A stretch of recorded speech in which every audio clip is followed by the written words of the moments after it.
Kendra Adachi, love of my life. Welcome back to the Long Distance Love Bumps podcast. Jeremy Goldberg, it has been a long time. It's been so long. It's been so long. Well, you took a hiatus. Yeah, and we haven't done this in like 6 months, a year? I think almost a year It's that we've wild. had a chat. We've done like a dozen though. We have done a dozen. But I feel like actually something that just came up for me is a really good sort of segue into something that's been coming up for us to speak about. But the hiatus you took from doing your podcast, hmm I'm curious if that brought up anything for you and was that difficult to lean into? Maybe not. wow. That's a good start. I feel like I'm the guest. This is good. Um, yeah, so basically I was feeling spread very thin and like kind Mm-hmm. of burnt out. And I feel like I had a lot of sort of plates spinning. You know, that guy at the circus that has like a bunch of plates spinning. And Mm-hmm. I remember talking to my coach and her saying something like, you can just pause things as an experiment. You don't have to quit them forever or do them forever. You can just try and take a break and see how that feels.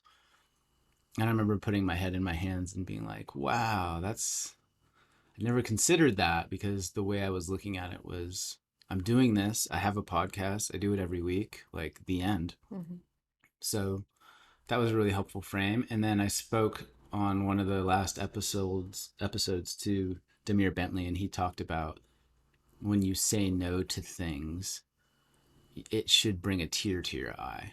So Hmm. like when you clear your plate, it's not just about not doing the stuff that you don't want to do, but rather saying no to some of the things that you really do want to do so that you can create space for replenishment, rest, recovery, and to just have energy to do the few things very well. So it was a nice experiment and I really enjoyed the break. I mean, I also was paying two people to help me with it, so I felt bad about that.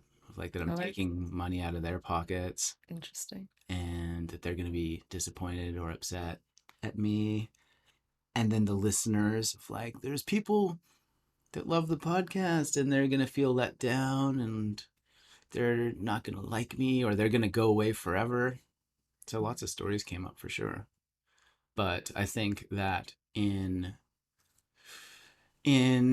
sort of addressing all of those stories, I reclaimed my own sense of sovereignty from those stories. Like I felt like I was a prisoner in some sense to those beliefs, and Mm-hmm. that only by directly challenging them was I able to free myself and see things for how they really are. So that was cool. Yeah, I feel like that's Just a like couple things came up. just Yeah. a couple things, and just like where else? I mean, for the listener, where else does that show up in our life where we have, like you said, we don't follow through on the thing that's going to be the most honoring and nurturing for ourselves because we have these perceived stories that people will leave or will disappoint others, but really we are the ones that are leaving ourselves and disappointing ourselves if we don't Hmm. do that thing. Yeah, and just challenging the stories Yeah. of I can't take a break. I remember when I was doing the Camino. Oh shit, I forgot to push that focus button. When I was doing the Camino, I put up a story asking people why men didn't sign up. And a lot of the responses that came back were, my wife will kill me. I can't go away from work for 2 weeks. Basically, a series of false beliefs, in my opinion, that, and we all have these things. So it's good to confront them once in a while. And I think like what you said though is like challenging it. And Yeah. the best way to challenge them is to actually lean It was into, so uncomfortable. yeah. I Like, I remember didn't want to do it. I remember you had it on your mind for a long while Months. before you actually jumped and did it. Yeah. And I'm curious, in those months leading up to, how did your emotional and physical body feel, if you can recall? Like what's great about this conversation is that you genuinely don't know. Like we've never had this No, we conversation. haven't. And this is I not, have I have an understanding you have based an on idea. my observation, Sure. but we haven't had the actual We conversation. spent like 5 minutes planning out how this conversation was going to go. And you're Hmm. like, I think we should just record. And then we Hmm. did. And you're like, something's come up for me. I have a different way to take this. And I Hmm. love that because this is interesting to me. So I remember feeling like the podcast is something that I love. Like I love doing the podcast. I Hmm. love it. And it started to feel like a chore Hmm. or an item to cross off the to-do list. And I slowly started to have like this tiny kernel of resentment for it. When I would see on my schedule that I had to record an episode with a guest, for example, I'd be like, ah, man, Hmm. rather than like, hell yeah, I'm excited. So it was a little bit of both, but that idea that a single drop of poison ruins the well or Hmm. whatever. So I didn't love that, and it didn't feel pure. It didn't feel like how I want my creative endeavors to be made or put out into the world. Like I Hmm. want them to be like a fuck yes. Yeah. Like this conversation feels like a hell yes. Hmm. Like this is gonna be fun. This is gonna be cool. I Hmm. get to hang out and talk to Kendra in my kitchen. That's dope. Our kitchen. Yes, yes. Did that answer your question? Sort of. Well, I'm curious if you recall, and it's okay if you don't. I'm just curious if you recall, like how that drop of poison maybe it permeated how shows you up. physically felt and just the waking up. And you sort of alluded to it, how you would like see that you would have a podcast scheduled and you would Mm, feel this like when you say that, I can feel like like it's like kind of a drop, like almost like a tension in the body, like a closing. Just mm, like I'm kind of closed, I'm not really open or excited to like receive what could possibly go down from this conversation. Instead, it's sort of like we're gonna just do our best yeah. to go through the motions. The thing that I noticed that really started sort of flashing the warning signs or forced me to pay attention was that energy that you described spread to other areas. Yeah. So I felt like my cup was pretty empty. Hmm. And so I didn't have the energy to like be a great partner to you or go do all the activities that I really do love. I just felt like I was in this, and it's such a weird thing to say because again, like I love it and I'm blessed and Hmm. I'm so content with my life, and it just felt like I was in this kind of a hole almost, or like a Hmm. lull, like I couldn't get back to 10 out of 10 energy, or Yeah. I felt spread thin and gray Yeah.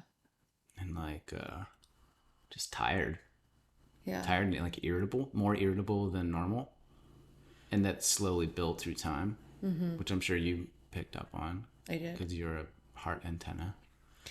Yeah, and actually, I'll speak to that a little bit. In my experience of observing you, I just recall there being that sort of energy of not at fullness.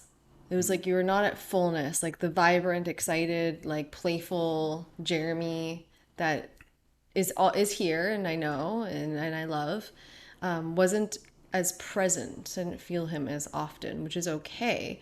But it's like that's when I don't know. For me, and knowing you, I know something's like off. Something's not fully aligned. And I think anybody that's listening, I we all can recall, I'm sure, our own experiences of when something's off in life, like there's like you said, there's like this gray lullness. But I couldn't place it. Like if you would have Yeah. asked me at that time what's going on, I'd be like, I don't know, it's just one of those days or one of Yeah. those weeks, or I have a Yeah. lot going on. And it Yeah. wasn't until I really sat down and faced some harsh truths Yep. and made some changes that I realized only on the other side of that. It's like, Yeah. oh, dang, I just needed a break from that. Like Yeah. I felt called to that thing, but I talked myself out of it so many times. Yeah, I think that's actually a really great invitation for people that are listening, and something that we're going to be moving towards talking about is when like we're in a place where we don't know what the cause is, and we don't always need to know, but there's a place where it's like, I don't know what's going on, but there's just something that's not aligned, not clicking. But when we actually give ourselves the spaciousness and the time to really sit down and be honest with our relationship to whatever it is we're creating in the world, our relationship to our relationships, and we actually feel into like, is this true right now? Is the way that I'm doing this true right now? Does this feel exciting? Does this feel opening? Like the awareness you had with the podcast of this isn't feeling like how it was. So I Yeah. have a question. Yeah. How do you navigate that conversation between the thinking and the feeling, or the fear and the intuition? Like when your client would say to you, like, "Oh, I don't know what to do," or "I don't know what's going on." How do you approach that? I'm sure I've talked about this before on here. And then of course anybody that's worked with me will may know what I'm about to say, but it's not always accessible right away, but it's the practice of really allowing the spaciousness. So, quite literally, and if you're working with me, like we'll be on session. So, you have this hour and a bit to really sit down, and there's nothing else that you need to do or be distracted by. If you're not working with me, dedicate and commit to the space for yourself, and you really feel in your body. And this is where it's like it's not always going to be accessible. And why I say that is because the mind will totally come in and want to overthink every little piece. But so you do the best that you can. And what I like to do when I lead with clients is we do what I call a drop in, and we'll breathe into the body, and we'll do various sort of practices to allow ourselves to be really present with like the trueness of our body experience right now, physically, emotionally, spiritually. And then we can bring in the inquiry, like, is this true? Or like we can go through various ways, like what's alive in that spot. And once we can get to like what's alive in that spot, the thing that can show up may be something that the mind didn't know was there. And it could be like, fuck, I don't know about the podcast. When maybe the mind was like, I don't know, I'm tired. Maybe I need to have a better night's sleep. Maybe I need to sleep more. All this to say is to answer the question the best of my ability, because it really is a body patience practice, is creating the space to get down into the body and really you can access what it feels like what's feeling like the thing, what's feeling like the thing. And sometimes there's not words to it, but once you touch it, once you feel it, like once you like felt like that awareness, like, oh, the podcast, like you could feel it. Like it might be hard to describe, but you could feel it. And you may not have words for it then, but it will start to like become more aware. It'll start to, maybe days later, maybe a minute later, 10 minutes later, it'll start to become aware that, oh, I know what this is. Oh, I know what this is connected to. Oh, this is, it's actually so much more simple and like easily accessible once we get out of the way to let the body like kind of navigate and guide us. Don't know Yeah, if that answers your question. yeah. It sounds like you are speaking more to the internal state of the body rather Yeah. than trying to have a conversation in your mind. And you use the word inquiry, which I really like. So it seems like you create space, drop in, do some breathing, get in tune with the present moment. And then what does that inquiry into aliveness look like? Where you said, is this alive? Like So when I use the word alive, it's kind of just like what's true and like what's percolating. What's the best word I can use is alive. yeah, Like what is present right now that's like what's coming up? like what's coming up, what's revealing, like what's the thing. And the thing could be this conversation I know I need to have with this person, or just like the fact that I want to leave my job, or this thing that I've been wanting to do, but I for maybe freaking years, and it's still living inside me. For some of us, we have things that are living inside of us that we suppress. I won't go down that road right now. But it sounds like you help people get out of their own way, so to speak. I don't want to use the word I help them. I Okay. remind them of what that looks like for them, because they do it themselves. But sometimes we do need that support to come Yeah. back to that practice. But really, for me, it's like maybe you can speak to this too, is when you're trying to think your way through like what's wrong here, we don't normally get it. When we can feel, like when you felt, when you got to the clarity of feeling, of this is how I feel around the podcast, this is how it's feeling in my body, it's like something clicks then.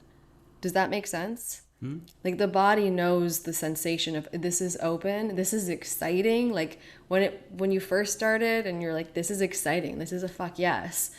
Then to that moment where you were quite depleted physically and not fully nurturing yourself, and in that spot, it can feel a lot more contracting. Like, oh, now here's more energy output that I don't necessarily have. And the body is like, yo, can you not do that? Can you maybe take a break so that I can feel expansive again? Hmm. The body will always know. Like it'll come with like the pit in the stomach. It'll come with like, sometimes I'll feel like nauseous and I'm like, fuck no. Sometimes I just feel like there's like a big constriction. And if it's like something exciting, it's like I literally want to like put my arms wide and I feel tingles down my arms. I'm like, Hmm. yes, there's such a difference. And I know anybody that's listening, for some of you, this might not be landing, that's okay. For some of you, you can just recall any moment where it was like an absolute no in your life. What did that feel like? Versus like something that was really exciting and it was a yes.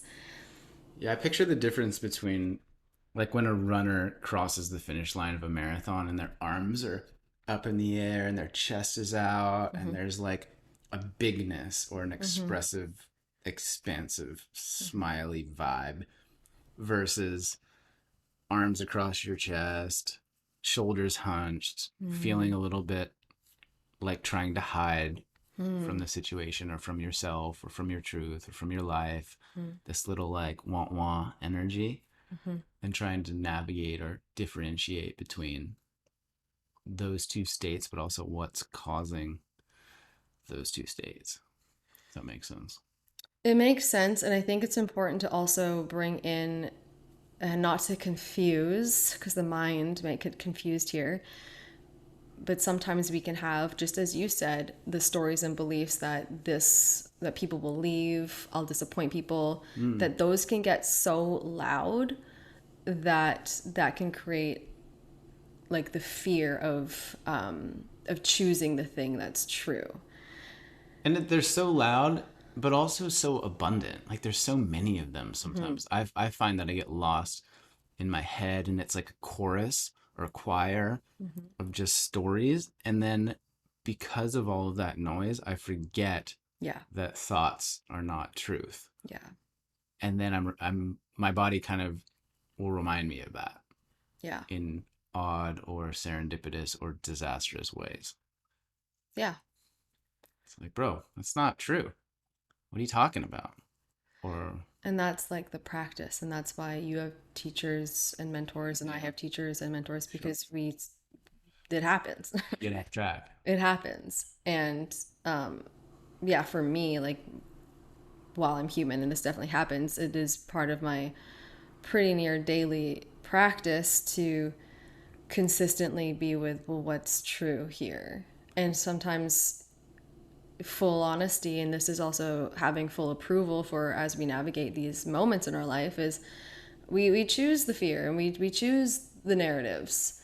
Mm. But the more that we really allow ourselves to feel like, oh, what's that expansive open yes, like having a pause from the podcast. So like when you first had that like thought or that idea in your system, like what did that feel like? Yeah, it felt like, whoa. I think I remember even saying like, whoa, to my coach when she presented that idea. Like the immediate Like, what if you body. just like stopped? I was like, whoa, hang Yeah. on. Yeah. It felt like, yeah, arms out. Felt like crawling into a hammock. Hmm. Just like, ooh, that's cozy. I like that idea. That Yeah. feels comfortable. Something I really quickly want to say to that too is, so that was the true thing for you to do Yeah. at the time, and also really uncomfortable and confronting. Mm. And so something that one of my teachers speaks to and that I've really come to know to be true is that the true thing isn't always going to feel happy, joyous, exciting. It's going to be confronting and like, I don't want to do that.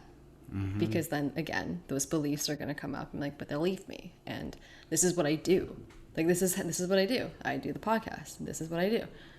And it Yeah, can it's be really often a confronting. contradiction Yeah. at once, or a paradox, whereby I know this is what I'm meant to do. Mm-hmm. I know this is good for me. I Mm-hmm. know this is the next step. I know this is going to make me bigger, better, braver, more Mm-hmm. expansive. And at that exact same time, I'm scared. I don't want to do it. Mm-hmm. I'll put it off for a day. It feels uncomfortable. Yeah. It feels overwhelming. It feels scary. And for people listening and for in general, how many days can that become? Like, I'll put it off for a day. I'll put it off for another week. I'll put it off for another month. I'll A put it off for lifetime. another year. And they don't fully go in, but it's there in the background. Yeah, I picture it just like a little thing on the shoulder that periodically will tap me on the neck or whisper in the ear. It's like, psst. I call it Yeah. heart whispers, right? Yeah. Just like, psst, hey, you should leave your husband, or psst, Yeah. hey, you should go to that place or whatever. Yeah. It's so annoying. They just Yeah. don't go away. These calls for our true, most adventurous life. And the more we don't listen to them or avoid them and like totally suppress them, Mm. the louder it gets in the body, the more disconnected we can feel in a lot of areas. And like you said, I noticed I started to feel this way in other areas of my life. Now imagine living that way for years. Well, yeah, I mean, I've done And it. you've done it. And so have I. And I've had I think that's why. depression and all of the things. Yeah, I So I think now I'm particularly sensitive to those things yeah. because of like we talked the other night, like we haven't drank in a while, Mm-hmm. alcohol, and the idea of having a sip of alcohol I think would really mess us up. Remember we were joking Mm-hmm. about this, like we'd be hungover off a sip of alcohol and we would be able to taste it I'd lose my shirt. 100 yards away. Yeah, you're like, where did my shirt go? How did I get on this pool table? Why is everybody staring at me? Where's my pants? Where's my pants? Uh, but because of the vast experience in certain areas, there's a sensitivity that develops. Yeah. Like, oh, Yeah. And oh gosh, there's so many places we could go, and I want to be conscious of our time. But that too is like, there's kind of a knowing that if we honor the true thing, then there's a knowing that our past choices just aren't going to come with us like they used to. but I think to sum it up, it's like things are going to change. Things are going to That's the change. deeper truth to me. Is like Yeah, if I go this path, if I answer inevitably. that call, if I leave my partner, if I start the biz, whatever, if I do this thing, then things are going to be different. Yeah, And that fear of the uncertainty yeah, is debilitating in our minds and our bodies. Like it feels scary. yeah. It feels like resistance and discomfort. And what's required then, and like I totally agree, like Mm. things absolutely change, relationships change. Like Mm-hmm. my whole life looks incredibly different than what it was. And what's required in that is, in full honesty, is choosing to lean into it and seeing that you're safe and you're totally supported regardless. Like how when you leaned in to not do the podcast and take a little break, none of the fears were true. No. But things did change in a way that potentially, and you can speak to this, the relationship to how you were with the podcast and with your like nurturing of self, you maybe learned a thing or two of how to support yourself when you gave yourself the space. Yeah, one thing I noticed was only after the fact. Mm-hmm. I noticed that I was hiding in the busyness. Aha. So like, oh, I'm so busy. I have so much to do. There's no time and energy to write my book, Yeah. which is the thing that deep down, That's the deeper truth. that's the deep, Yeah. like to those listening, like I'm speaking this entire podcast directly to myself. I'm like, I'm avoiding, distracting, scared, all of that. Like that's the deeper truth. And Mm-hmm. so to let go of the podcast meant, oh, now I have less excuses to avoid the thing that I know I really need to be doing to stay on that next invisible step forward. Yeah. And that was really confronting. Yeah. And so I've, of course, found other ways to avoid that. But like you're honest with it. And so Yeah. I love that we're like coming to the end of this and like the actual truth thing showing up Yeah. of just like it wasn't even about the podcast. It No. was about like what was the thing so much deeper inside and like what does that feel like in your body to like Terror. give it the airtime, to give it the spaciousness, to give it the possibility if you turn toward it Yeah. of like a New York Times bestseller. Oh my gosh.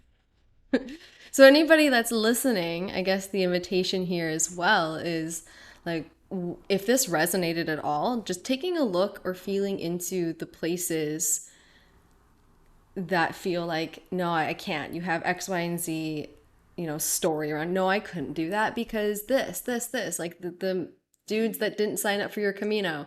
Yeah. Like, and if you're listening to this, like, yeah, we're talking to you. Yeah. Sorry. Sorry about But like anywhere where you're like, okay, wait a minute, maybe there's a little place where you can turn toward it and you can see, like, is that true? Like, are these stories true? And But it's so hard to do alone because we have blind spots. Like I didn't realize absolutely, that until my coach mentioned it. And it was like, absolutely.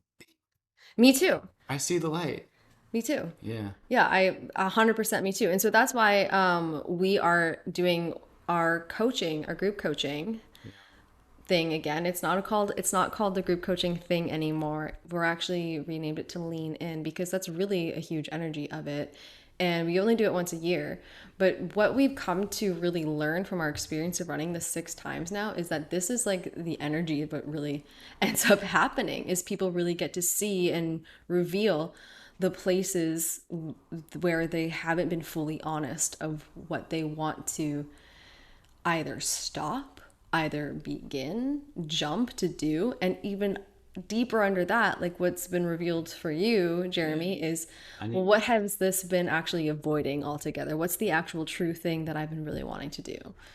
I need to be a participant rather than a facilitator of this. We learn as we go and we move through it too, which has been my I think experience. one of the more powerful parts of it is the length of time. So 3 months, that is a good amount of time to change things significantly. And to meet every week and to have chats and to have support for 3 months is significant.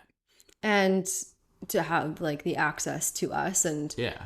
I'll just speak for if you've never worked with me before, and I know for Jeremy as well, but I'll let you speak for yourself. Is I do I'm friendly. I'm friendly, and I like Big red flag. I don't bite. I don't I bite. don't bite. I'm friendly, and there is something about allowing yourself to be in a relationship where you're okay with being called forward You're a fierce truth teller. with a lot of love Yeah, and heart emojis. for But sure. yes, like You're like that's the bicep emoji with the heart emoji next to it. thanks, Jeremy. But that's like, I feel like that's the kind of energy that we all Need. need. And I don't bring it because of that. It's honestly at this point I can't not. Like it just would be such a disservice to not speak to the thing that I'm seeing and feeling so clearly that again would be a blind spot to the person. And that's why they show up. They show up to kind of have that reflection. I know. I've jokingly referred that part of you, like I've referred to that part of you as like the best, as my most favorite and least favorite part of you, like as your partner. It's like it's so amazing. She like always calls me forward and wants the best for me and sees the best in me and knows my potential and pushes me forward. And it's like, oh, it's so annoying. She just is always pushing me forward and not settling for my bullshit and And not tolerating. what's funny is that you do that for me too. I know. And you do that for your clients too. Oh yeah. So, But yeah. it like I guess the point is like it's simultaneously annoying Yeah. and incredibly rewarding, It's confronting. nonstop. Yeah, it's confronting. It's confronting, and so that's why this space, which we're opening in September, probably going to be later September because we won't get into it. But I'll just briefly say Jeremy's leaning into a hard thing right now. Really scary. Maybe annoying. we'll do another podcast on We it. should actually. Maybe before and after. Speaking of, yeah. Before and after. And so it'll be later in September because Jeremy's going to be doing a hard thing. But so this is for the folks. We have a couple of participants already signed up, and we have, I think, 10 spots available still at the time of this coming out. Wait, this might change. Like total, right? Do we want maximum 10? That was 12.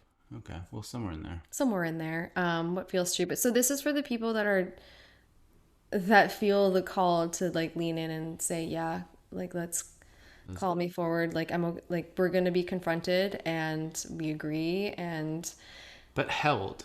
but like, incredibly held. So I still like, again, I won't speak for you, but I know that you do hold the past containers of those that are still, in communication through our through our group chat and the updates that we have and everything that's in there and a reunion call that's going to be happening. And so like the stuff, it's 3 months, which I would actually disagree. I don't feel like it's a very long time, but a lot can happen in 3 months. But the lasting choices are carried through, like, still. Like, it's been a year and we are still receiving pretty freaking phenomenal updates of people. And that's kind of the magic of when we choose to really lean in. It's kind of becomes a life practice. So Yeah. join us. Daily devotion. Yeah. Join us. So I'll put a link in the show notes. If you have any questions, message me or Kendra on Instagram, and we'll get back to you. Yeah. But yeah, come play with us for 3 months. It's a lot of fun too. It's so much fun. We always end up having I'm so sad at the end. The last call always like makes me feel tears in my eyes. It is strange. It is It's weird. always It's like strange. a family unit that forms. But it's also really, really beautiful. So yeah. Thanks, Jeremy, for sharing your bit of your process with us. Thanks for hosting the podcast, Kendra. You're welcome. Anytime. Is that it? We nailed it? I think so.